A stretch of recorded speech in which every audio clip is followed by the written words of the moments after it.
To wrap up our event here at the studios, it was great. We were able to get some people here, some good vendors, some good networking done. Just an overall good first event with the community. It was really great. I've heard nothing but good, positive feedback from it. So I really do appreciate you guys coming out. We will be doing similar events in the future, and we also will be doing a couple of workshops, and I'll elaborate on that idea here now for you. Our idea with the workshop essentially is to take a skill. Let's just take Luke, our editor, for example. He'll probably end up being the first, if not one of the first few workshops. He'll be one of them. But Luke has great, supreme skills when it comes to camera angles, editing, and that whole entire world when it comes to Photoshop and chopping up clips and making them good for the algorithm and things like that. And just simple skills, but simple skills in the sense of they aren't simple to learn or have, but they're simple in the sense of it makes things look way better, and it makes them look more professional. So Luke's going to be doing one of our workshops. The idea is to get about 15 to 20 people into here, learn a new skill, have a good time, see the studio. Obviously we're going to try and access the studio as much as we can for you guys, to have some in-person experiences, have events and things like that. So the first workshop we're thinking of doing some photoshopping or some video editing with Luke. So we're super excited to kind of tell you guys more about that coming up in, I believe, March. So I think we're going to do that towards the maybe middle or end of March. And then we're going to have another workshop in here, I believe, with my buddy JX. He has softly confirmed. Shout out to Primo, my $1 million baby. That's my guy. We're going to figure out how to get a print shop in here in the sense and do a workshop in the sense of showing you guys how to print some logos on some t-shirts, and do things like that. So we're super excited with this idea of the workshops to get you guys continually involved into the studio, get you guys' eyes on it so you don't just have to wait for an episode from us every week or two or whatever the case may be. So we're super excited about that, as well as doing more events for other fight nights and so on and so forth, probably towards the end of April. And maybe for a grand opening here at the studios, we're aiming for July. So those are some event dates to look forward to. We're going to be having workshops all throughout those as well. So we're really looking forward to it. Again, we just want to appreciate all the support that you guys have been showing us. I think the Instagram's close to 100 followers, which is so cool for the studio. So we're super excited on that. So kind of steering away from the studio, just, personal life stuff. We've just been logging into that apartment and getting it dialed. I'm starting my new job next week. So that's exciting. It's right down the street from my new apartment. So that's really cool. We're going to get the schedule dialed. So once that's dialed, we'll have a better routine with bringing you guys content, as well as just getting back into the gym. It's been a couple of weeks since I've been in the gym. I think I showed up a couple days last month, and I have yet to show up this month yet. So it's been a rough couple of last weeks for the gym. I need to get back dialed. As you guys know, in the last episode, we were talking about it briefly about the mental health stuff and just keeping a good routine. My routine's been out of whack, so I need to get that back dialed in the gym. So I'm looking forward to that. The new gym, Red Hawk Academy, is going to be having the new Fuji mats come in soon, and we're about to have a new location. So I'm only assuming here, I haven't been there, but I'm assuming the vibes are super high in the gym. I'm sure everybody's excited. I sure as shit can't wait to get back. I miss you guys if you guys are watching. Miss you guys down there at the academy. So I'm looking forward to that. It seems like Tim's doing a really good job at promoting it and getting some good stuff in there, getting some new equipment in there, some cool little aesthetic things going on. So I'm really excited for him, the gym, and kind of everybody involved to have our new destination. We've traveled a little bit around since I've been there. And so it's cool to see him evolve. It's really cool. So that's a little bit update on the personal stuff. Some talking points I just want to go over with you guys. We do have some plans with future episodes. Like I said, my dad's going to come in, and we're going to get one dialed here. I'm actually really excited for that. He was actually sick for a while too, so it's been a struggle to try and get him around. But yeah, other than just the common cold or I think they're calling it the norovirus. Me and Luke were just talking about it off camera. There's something going around, that's for sure. So he was sick, and we'll try to get him in here still. That is the plan, to get my pops in here. I kind of do sometimes do things on a whim, so the order won't be probably right. Like I said, the episode 2 is gonna be with my pops. So that's clearly not happening. I have a buddy down here, here at the Red Hawk Academy, an old training partner, Levi, who moved out to Florida and is getting some MMA training out in Florida, getting better. Took some MMA fights out there, and he's back for a week this week. So I'm gonna see if I can get him on an emergency episode. That would be insane if I can get Mr. Levi Kelly on here. So that'd be sick. That's another episode to kind of look forward to. And then obviously everybody else involved at the gym, you guys can look forward to seeing them. The Brendan and Schmitty show, I'm sure will come on here, things like that. So we're getting rocking and rolling. Luke, have you been watching any Netflix documentaries lately? Not really. Netflix specifically, at least, because any good murder docs? Right now. Oh, you don't have a subscription? I got you, bro. I'll send you mine. Watching some shit. Oh, dude, I fucking love it. I got you, bro. But will they let you do that? Because we'll figure it out. We'll figure it out. We can VPN it. You know what I mean? Get us on the same VPN. That'll be the same household. That'd be sick. Netflix, don't watch. We're not talking about that. Never mind. We aren't doing that. Just kidding. Allegedly. Yeah, that was just like in allegedly. Minecraft. That was hypothetically speaking. But any good murder mystery docs that you've been watching? My girls are fascinated with them, so I have to see a lot of them. I'm trying to remember. Oh yeah, it was the fucking Diddy one that they released on Max. I didn't hear about 3 this. weeks ago or something. Okay. Dude, he just might be one of the most horrible people to have ever fucking lived on the planet, which is crazy because there's been some pretty fucking horrible people. Yeah, I was going to say, there's been some pretty horrible people on this planet. For deaths probably in the triple digits, bro. Oh, yeah, I'm not surprised. I mean, we're talking about okay. This is my logic when I think about this stuff, because obviously we all have shell shock going in with this, right?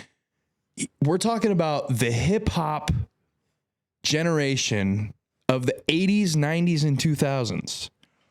Are we forgetting what generation that was? Like the gangster rap? Yeah. Are we forgetting where these people came from? Like, and what they were doing behind the scenes, selling drugs, selling guns, killing people, business deals, blood money. Do we forget about the Suge Knight and it's like funny, that whole generation? Like, are we forgetting? Right. So, and listen, the stuff that's come out about him, obviously disgusting, obviously super worrisome and just not okay. But yeah, that doesn't surprise me that he's in the range of triple digits for death count. Yeah, that could have happened in 1 year. He could have had triple digits in 1 year.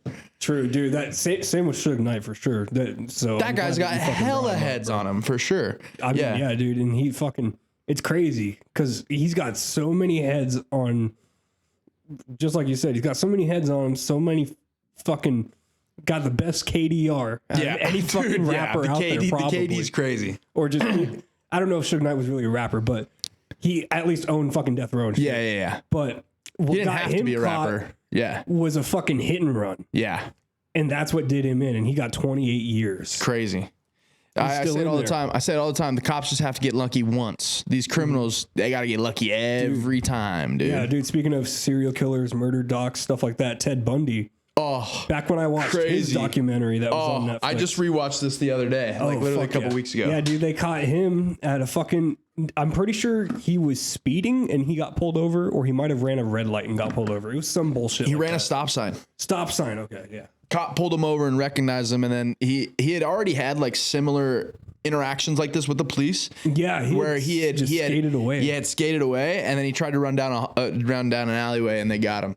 And then he escaped from prison. And they escaped, jumped out the second story jailhouse. Yeah, you know why? Because he was representing himself. Super smart. Went to law school. He was representing himself and was accessing the library for the law books.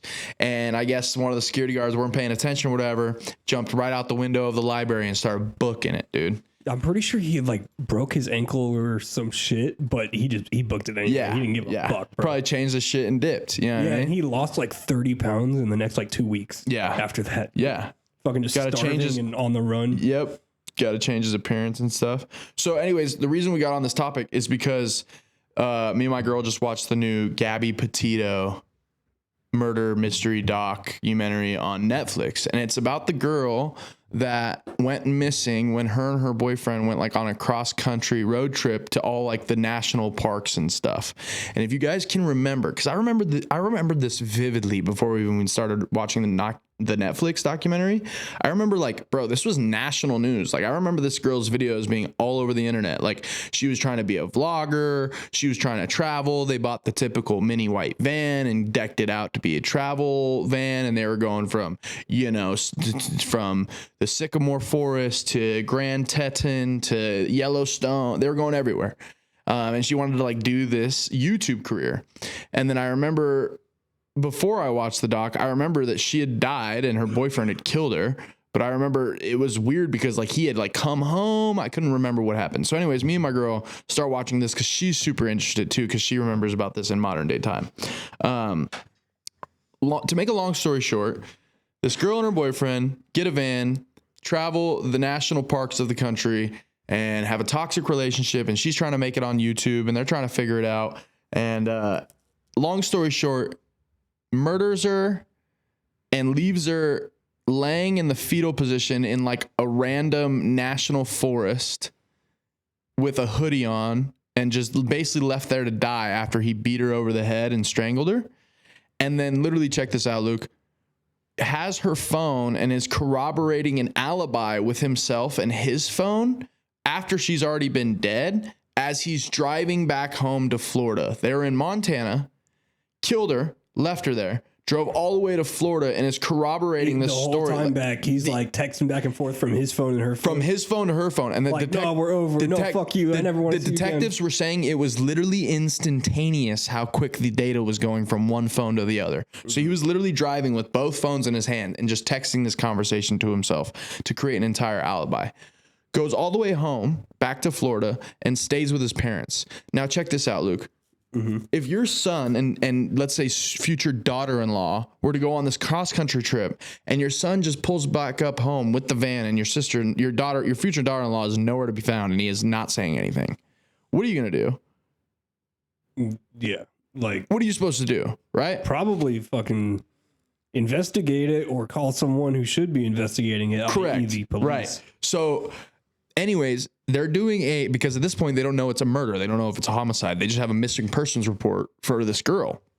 So the cop pulls up to this dude's house and goes, hey, you know, your son was on a trip with this girl and she hasn't come back. They haven't come back. Have you heard from your son? And the parents answer the door and they go, oh yeah, he's here. Like the son's here. And they're like, what are you talking about? Oh, is this the van? So he brought the van all the way home back from Florida. And the parents of him were like, yeah, no, we're not talking. You can have the phone number of our lawyer. So the body footage of this is so crazy. The cop just pulls up to this house. The footage in the fucking thing. Yeah, they showed the footage. They showed the body cam footage. The body cam footage of the cop going up to the murderer Brian, his parents' house, where he had gone back after he committed the murder. And the parents are saying, we're not letting you in. He doesn't want to talk to you. Here's our lawyer. And the cop, bro, on the body cam footage, you obviously can't see him because it's his body cam. He goes, this is so fucking weird. A girl's missing. Her boyfriend's home and the parents don't want to talk about it. Like, you're not even going to tell their parents that he's home? Like, no info at all? So the cop is like weirded out on the phone with detectives, like doing the whole thing. Come to find out that he murdered her, obviously, drove back home, told his parents. His parents basically froze, didn't know what to do. So then he left their house and committed suicide. So like basically the entire time, and there's video footage of So when they were saying he's here right now, he was already dead? No, he was actually there. He told them that he was going to go on a hike and go camping for a few days just to decompress and get away from the situation. He then ended up killing himself on that hike or whatever. He said he was going to go somewhere and come back. He never came back. But what's crazy is that during their trip before the murder had taken place, they had gotten pulled over in Moab, Utah, because there was a complaint of a domestic dispute called from somebody in town or whatever, saying this dude and this girl are fighting. This dude slapped her across the face a few times. They're in a white van, Moab police ended up pulling them over on the highway, told them about the story. This dude hits the curb as they pull over. Okay. So it's Brian driving, Gabby in the passenger seat. They both get taken out of the car. Gabby and Brian both present the story as Gabby being the aggressor, saying she was hitting him first and he was trying to get away, and that's why those marks on her face, because he was just trying to get away from her. Long story short, they put him in a domestic violence fucking survivors hotel, and they don't arrest her for domestic violence. They just give her back the van and tell each other to stay separated for the night. That's not going to fucking happen.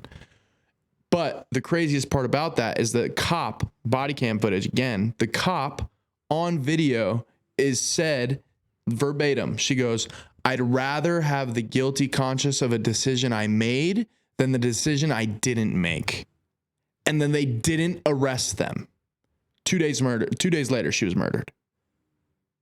Like, and the cops the entire time on the body cam footage are talking about toxic relationships and abusers, and like, you know, you don't want to arrest because then it's gonna just get them more secluded, but you don't want to do this so they're talking about the legit scenario, and the cops like, bro, I just don't want to end up finding a dead girl's body in 5 days. Like, I don't know what to do about this. He's like, we can either press the law or not press the law. He's like, I don't really care. He's like, but the last thing we need to do is see 5 days later this girl's dead in a ditch somewhere. Yeah. Verbatim, they're having that conversation. Yeah, he's like, I don't care what the fuck we end up doing, because whether we punish him, whether we let him go. Well, it wasn't about punishing him. It was going to be punishing her because she was the aggressor. Well, yeah, allegedly. So, allegedly. But he's even saying in the video, bro, she's all of 5'4", 90 pounds. Like, that guy is not going to be in danger ever with her. Like, let's be real about this. Like, he's never, unless she's wielding a weapon, he's never going to be in danger. Bro, 5 days later, she's dead, bro. And like the literal verbatim, they went over it because as documentaries do, they're super dramatic. Verbatim was like, I would rather have the guilty conscience of making a decision, the wrong decision, instead of not making a decision.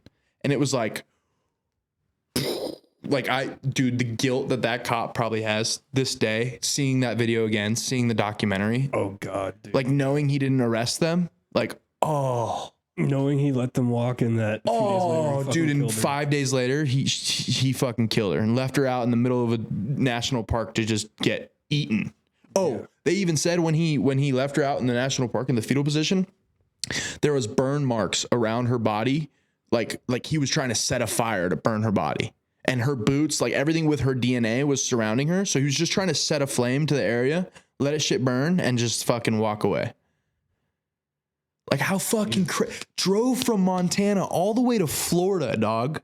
That's corroborating an alibi on his girl that he just committed murders on phone. Like insane. And the reason it resonated with me is because, dude, I remember like not living through this, but like I remember seeing this story on the news. Like this is fucking insane. And then his parents aren't cooperating with the police. It was just crazy. Do you remember Jodi Arias? Is that the one from out here? Yeah. The lady from out Mesa. Here? Yeah, dude. My girl talks about her all the time. Yeah. Oh, yeah. In the shower, right? Mm-hmm. Yeah, and stabbed him like 27 times. After they had sex and they were taking pictures and everything. And then she just went absolutely crazy on him. They had already been broken up for a year. And then she showed back up. He had a restraining order on her. He already knew she was crazy, but she showed back up after like a year or two. Yeah, and then they hooked up. Yeah, and it was just supposed to be a one and done. Yeah, like, and then they're in the shower hooking up, and then she decapitates him in the shower. Yeah, I do. I mean, not decapitated, but she stabbed him. No, it was like she took photos. It was like 37 times she stabbed him though, and like took photos of the whole thing and everything. Yeah, I do remember that story. Yeah. That's crazy. So it reminded me, or not that, but something else reminded me of the story you were talking about right now. But it's the opposite role. This movie just came out. I haven't seen it yet, but I watched the trailer and I was like, Jesus Christ, that looks goddamn. So it's called Companion. It just came out like a week or two ago. Was it Megan Fox? Yeah, maybe. I don't know. Sophie Thatcher. No, never mind. There was a different one that I saw with Megan Fox. She was like a house robot or some shit. Oh, okay. Yeah, no, this one, she's the trailer, the girl's like, the happiest day. There's only two of the happiest days of my life that I can remember. The first one was when I met like Brett or whatever the fuck the dude's name is. Right. The other is when I killed him. And I was like, damn, what the fuck? Oh shit. Yeah. Just coming out like that. Oh. Yeah, so it's some psychopath. Imagine that. Shit. The two most memorable days of your life are the first day you met your significant other and the second day was the day you killed your significant other. Yeah, those are your two favorite days. You got issues, bitch. 2 happiest days of her life. That's 2 happiest days. I'm of pretty her sure life? her exact. This is a words in the movie, trailer. not a documentary. It's a movie, so Okay. it's all fiction, fake. You know. All right, I was about to say that's Hopefully. crazy. I can't do that pure evil shit, bro. That just makes me feel some type of way. Yeah, dude, that one I don't know if I can. Like that girl that stabbed dude after having sex with him in the shower and stuff like that, bro. That's evil, bro. Dude, I remember watching the Jodi Arias shit. Bro, you walked On the in knowing news exactly what you were doing when I was to like- get the way in to do exactly what you want. You knew throwing your little thing at him was gonna get him in, and you were gonna be able to do whatever you wanted. That's evil, bro. That's evil. Yeah, what's fucked is there's like, I don't know if you've seen any of the photos, but some of the pictures are out there that she had taken with the camera. I can't, bro. I can't do blood. And well, no, some of the ones that were before the stabbing, because she took like 2 or 3 right before. Oh she yeah, stabbed him. yeah. And you could tell he was scared shitless. So the first 2, he's like, his back is to her. He doesn't know she's like there. He's taking the shower, and then he turns around and sees her there with the knife and the camera. And there's like tears in his eyes and stuff. And that was like the big photo that they used for like the All right, cover but here's for her my thing, documentary bro. and Here's shit. my thing. Was she bigger than him? No, she wasn't. He was just probably. Luke, are you letting a crazy bitch stab you? No. Well, I'm gonna try my best not to let her. She'll probably get one in. You know. Are you gonna let a crazy bitch stab you 37 times? No, she's gonna get that first slice in while I'm trying to do my best to disarm That her. bitch is not killing Or me. She's not gonna put a nick on me. It's one of those Yeah, two situations. yeah. She's, Either I'm taking a little bit of damage, or I'm taking gonna zero take a damage. little bit of damage Yeah. during that disarming, Yeah, for sure. or it's just not happening. That's what I'm saying. Like, where was Buddy's fight or flight? Dude, I know, and he wasn't a small like little twink. That's or what I'm whatever. saying. Like on average, Yeah, right? he You're probably bigger than the girl you're having intimate relations Yeah, with. he was probably like 5'10", maybe 6 foot, and like 200 pounds. How you getting stabbed had- by a girl 37 times in the shower, bro? Yeah, dude, you get stabbed once by her, and that should be enough to like at least want to fight back or something, you know? Right? Like, I don't know, bro. She had him whipped for a long ass time, and that's how even after like, bro, if I have a girl with a knife coming my direction, she's getting sweet chin music like I'm Shawn Michaels, bro. My foot is going into her face. yeah, dude, I love my girl to death, but if she tried to stab me, like I'm a fucking Sarah, break the arm baby. that's holding that Sarah, knife, baby, bro. I love you so much. Don't make the Michael Myers mistake. Because a For boot, real, bro. my 12 and a half foot boot is going straight to your fucking face, dog. I am not getting stabbed. That's crazy. That's insane. Obviously, my girl would never do that. We're not saying that. Obviously, your girl would never do that. That's not what we're saying. I'm confused as homeboy didn't like do anything. How'd you get Exactly, stabbed bro. 37 times, bro? Dude. Like, I'm sorry, bro. Dude, if I see a girl with a swear. camera and a knife, I'm like, bitch, you better drop the one that bitch. There's one thing you're gonna drop right now. If you don't drop that one, you're getting a boot to the face because you're coming into my very vulnerable territory right now. I'm in the shower. We just had a great time. I just released the load. I'm good. What are you doing here? Dude, all I'm saying, bro, is for him, like the reason he was such a bitch and like didn't fight back or whatever, the microplastics in the water. And that's why y'all should buy Sedona Springs water. Shout out to Sedona Springs, our boy Dill. Yes, sir. That's why you should not have microplastics in your water. That's fucking hilarious. Dude, Dylan's an edgy motherfucker. He would make it. He'd probably after hearing this pod, he might make an ad with that dude. We'll in it. get You're like, Dill. We'll get Dill on the pod. And what I would love to do is have Dill sponsor the studio with a water jug, and I'll pay for a monthly water jug. Just have him bring the dispenser here. You know what I mean? Oh, so like he donates the dispenser. He part. does a dispenser. I'll pick up a water jug a month for the studio or whatever. I'm You know what I sure mean? he'd do And we'll that. do that. We should do that. Yeah, because I mean, he offers like commissions and stuff for like people that refer. So anyone who's watching, if you refer someone as a customer to Sedona Springs, Oh, hell he yeah. does give Oh, all right. a little bit of commission. So I'm sure we'll talk to Dylan. We'll talk to Dylan. I'm sure he could We'll get a replace that business commission deal. with a fucking water jug or We'll whatever. get, hey, you support me, you support you, we support each other. We'll make this happen. Yeah. That's to everybody watching and also to Dylan and anybody who else wants to work with Yeah, us. we all eat, we all win. We all eat, we all win. Moving on though. That was a great little segue, by the way. You know why he killed her? Because he didn't have a fight because he had all the microplastics in his balls. And you know how to not get microplastics in your balls? Drink Sedona Springs water, baby. That's Fresh great. water straight out of a spring in Dill. Sedona, as if the name did not imply that. Yeah, exactly. Fresh spring water tested. Here's a free ad for you, Dylan. Tested with the best, straight from the source. You're not getting any of that filtration, none of that microplastic, none of that fluoride, none of that bullshit. Drink Sedona Springs water and hit up Dill or hit up Chalk Studios. We'll get it for you.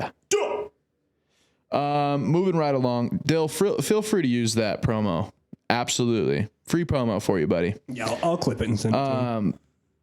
Oh, okay. So, last thing I want to talk about, because we are relative to MMA, jiu-jitsu, all that good stuff. Brother, UFC 314 in Miami, going down. The featherweight title is on the line, and Ilia Topuria is not in this fight. So for all you casuals out there, I'm going to break it down.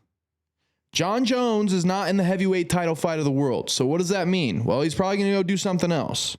So what does that mean? Ilya's probably going to go do something else. You have Volkanovski versus Diego Lopez, 5 rounds for the featherweight championship of the world. Where does that leave Ilya? Well, I know the country of Georgia, and I know the country of Dagestan, Russia. Actually, Dagestan's not a country, it's a city. I know the country of Russia, and I know the country of Georgia have some serious history. And usually when you have two continents that have serious history, that have two opposing fighters, and you throw them in the modern day gladiator arena, boy, is that fight gonna sell.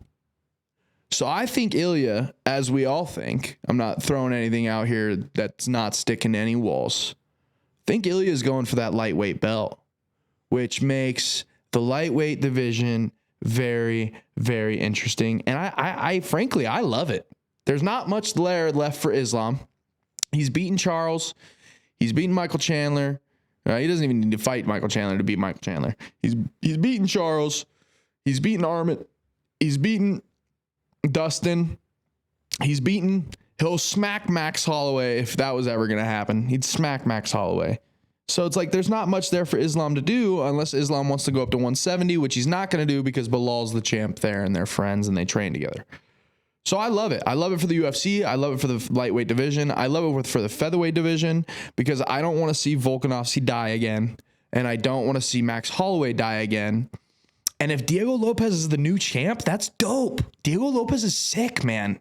He's fire. It's going to be a big event. Single-handedly, took over the Noche event because, unfortunately, the co-main was a sleeper. And the main was a very good performance, but not in the way that we wanted. And it was a sleeper as well. Obviously, our boy Shug fought that night, and Merab just fucking humped him to death. So... bro, he fucking did. I thought I was was kissing him on his back while he was humping. I had to make sure I get it, bro, but that I was on UFC.com and not fucking xtube.com. yeah, no, I trust me, I'm right there with you. And they had all the lights and it was a whole display, so it was like, what am I watching here? You know what I mean? Yeah, I know, dude. Especially when they did the constellation thing, it was really cool seeing Sugar and the Stars because Superstar. Yeah. But then I see Merab up in the constellation thing, and I'm like, damn, bro, they're just trying to make it some sparkly gay thing. Yeah, for Rob. I mean, they have to do what they have to do. You know what I mean? They got to market. It's all about inclusion for his kind. Yeah, DEI. He's the DEI hire for sure. Yeah, Merab's a DEI fighter. If anybody's the DEI in that fight, it was Shug. Tats on the face, colored hair. Yeah, we'll take that guy. Sure. Yeah, he's the DEI guy. Anyways, 314 UFC, Volk and Diego Lopez for the featherweight title. That's going to be great. We're assuming Ilya is going to go and fight Islam for the lightweight title, but also on that card is going to be Paddy Pimblett versus Michael the Iron Chandler. That'll be a great fucking fight. I'm super curious to see how Paddy handles that. Michael Chandler's obviously going to bring the boom. Shout out the Costco boys. Dude, it's going to be interesting seeing Paddy fight again. It's going to be really interesting because in a minute. Well, Paddy's last fight was against King Green and went right through him. surprisingly went right through him. I don't think King Green has ever been finished. And I think Patty finished him relatively easily with a triangle. It was some sort of choke. I can't remember. So that fight's going to be really good. Really good. We thought King Green was going to be Patty's big test. It didn't seem to be that way. It seems like Jared Gordon's been the only one to really test Patty and potentially have beaten him. That's the last fight that I watched personally. Yeah. From Patty, because dude, that was a good fight. I was such a Patty fan going into that fight, and then just when he called it fight of the night after, I was like, took all the wind out of your sails for Patty there. I was that like, one. come on, bro. It was not a great. At least a little bit humble. Yeah, yeah. Well, the UFC and their egos, and then Michael Chandler. I mean, I still love Patty. Michael Chandler's only losses in the UFC are to guys like Justin Gaethje, Charles Oliveira, and Dustin Poirier. So I mean, Chandler's going to bring the fight. He's beaten Dan Hooker. I don't know who else he's beaten in the UFC actually. Mm-hmm. No. What are we talking about? He had one of the most viral knockouts of Tony Ferguson ever. Put his boot right in his chin. So I mean, he's fought some good guys. I mean, he's Michael Chandler's been what he said he was going to do. He's going to walk in to the UFC, face the top of the division, not waste any time, and see what he's made of. And you can not do anything except tip your cap and give respect to the dude. And that's going to be a hell of a fight. I'm super excited. Patty and Chandler going at it. 5 rounds, co-main event. Oh wait, 5 is this rounds. a championship or No. Oh, it's just 5 rounds, co-main event. Because potentially we're going to go to that extent because potentially that's the level that these fighters are at. Well, potentially the winner of this fight could be in talks for a title. Yeah, so you want they them could be ready. on their way, yeah. You want them ready to go fight for a title for 5 rounds. Yeah, get a little conditioning, right? Get a little used to it, little trial run, I guess, for a 5-round fight. Exactly. And dude, 314 is going to be expensive, bro. Sorry to interrupt. No, go ahead. You were saying something. Yeah. Fucking nosebleed seats, looking at $414 if you were able to get in on the pre-sale. And this was prices yesterday, so they've probably gone up. Unless they are selling badly. I'm about to make a point. On this. They sell badly, they'll go down. But the section 100, so not any of the floor seats, but the first section's right above that. The first regular auditorium seats all around, that starts at $1,500 and goes up. Yeah. Which is not bad compared to Sphere, but still crazy. So it's funny you say that because I have been to UFC events dating back to 20. Do me a favor. Look up Garbrandt and Dillashaw in LA. Tell me what that was in August. It was August of Garbrandt and Dillashaw LA, which would have been their second fight. It was in LA, and that was my first event. 227. So what was the date? 2018. So August. June 15th is when UFC uploaded one of the little kind of clips from that night. So I'm assuming it was within that week probably. Okay, so we're talking June of 18. So that was this was a promo one. August. Yeah, I thought it was August. June was when they were posting the promo, but it was August. So it was August of 18. That was my first UFC event that I had ever gone to. And I would say that I got, so you usually have 3 levels of tickets. You have the ground floor, which is what you just referenced to for the $1,500 for the 100 sections. And then you have the 200 sections, which is like the suite level. And then you have the 300 sections, which is like the nosebleeds. So I was on the suite level, which I wasn't in a suite, but there was tickets on the suite level for my first UFC event. And my mom bought me those tickets for my birthday because it was in August and that's when my birthday is. 2 tickets for that event. No, I'm sorry. We bought 4 tickets for that event. 4 tickets for that event were $435 total. That's nice. Is that after tax or just base price? I think maybe after taxes, it was extra $40-$50. Yo, this is the trip. Suge just booked his title fight. We're going to Boston. I don't care if it's for 48 hours. We're going to Boston to see the title and we're winning. Sent out the SOS, let them know, made it happen. So we all took an overnight red eye to Boston. The craziest story. So Bryce has to fly from California, from our hometown, to meet us out here. We didn't know that at the time. So me and Richie are getting to the airport. We're fucking chilling. We're getting texts from Bryce saying he's at the airport in Cali. We'll meet him at the time, and we're chilling. Anyways, me and Richie are sitting on our flight. It's like 11 p.m. and we're waiting. And the people say we can't take off yet. There's a guest that's coming from a connecting flight, and they're running late. And me and Richie aren't thinking about it or anything like that. And all of a sudden, the dude gets on the plane, whoever it was, and we're like, all right, we're ready for takeoff. And me and Richie have a spot open between us. He's got the window, I've got the aisle. So whoever was, maybe they didn't sell the ticket, whatever.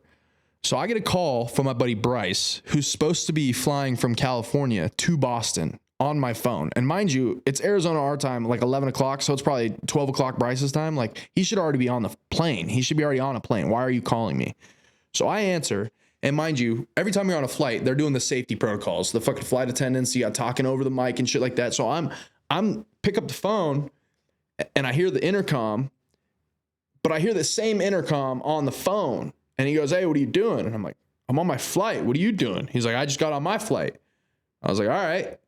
He was like, why don't you peek your head out the hallway? I could see your right foot. I was like, what? Like, what are you talking about? He was like, peek your head out the hallway. And so me being curious, I'm in the aisle seat, peek my head out into the aisleway, and I see this big old brown-headed Mexican dude staring back at me with a freaking Angels hat on, and it's my best friend Bryce. That's fire. I was like, what in the... And so I'm like, hey, yo, get your ass back here. Like, we got a middle seat. We need to talk. Like, how the hell did you just end up on our flight? That's so fucking gangster, bro. So gangster. So we come to find out, Bryce comes back into the flight. And he goes, I was deking you guys all fucking day. Like, I've been fucking, the plan was for me to catch a flight. I booked my flight to come out here and then meet you guys on this flight. And we're like, oh, okay, great. So why were you late? He was like, bro, that flight got canceled. So he was in California telling us that everything's fine. He was on a flight. We'll see you in Boston. And he was tripping because his flight from California to Arizona had gotten canceled, which canceled his Boston flight, or at least made it harder for him to get to the Boston flight because his Boston flight is leaving out of Phoenix to meet up with us. And we didn't know it. So he basically was at the airport in California from like noon, where his flight was supposed to like leave to Phoenix at like 2:30 to be here at like, well, let's say 4 or whatever, right? His flight, so he had plenty of time to catch the night flight. Bro, his shit kept getting delayed, then canceled. And then he tried to hop on another flight and that one got delayed, to the point where he had like a 7-hour layover in Phoenix and he was just going to meet us casually at the airport, literally just like call us out by name randomly and like be like, whoa, what the Bro, it almost ruined the whole plan because the shit got delayed so much that he landed right when our boarding time was supposed to be happening. So he had to get off his flight, call the airport and tell them I'm running from this other gate. Keep the gate open because I got to catch my connecting flight. So me and Richie are sitting on our flight and we're like, dude, this motherfucker, whoever it is, goddamn, we're trying to get to Boston, bro. We're excited. We're ready to go. Like, we're sitting on this flight, ready to go, waiting to take off. Yeah, and they've told us like 5 times we're waiting on one guy to show up to the goddamn gate from a connecting flight. And what do I know? It's my best friend of 25 years because he's making us all late. So then he comes to the back of the plane, takes a bathroom break. We start chopping it up, dap it up, whatever. He goes back to his seat, and we wake up in Boston, bro. We go to sleep and we wake up in Boston, and we wake up in Boston, fight day.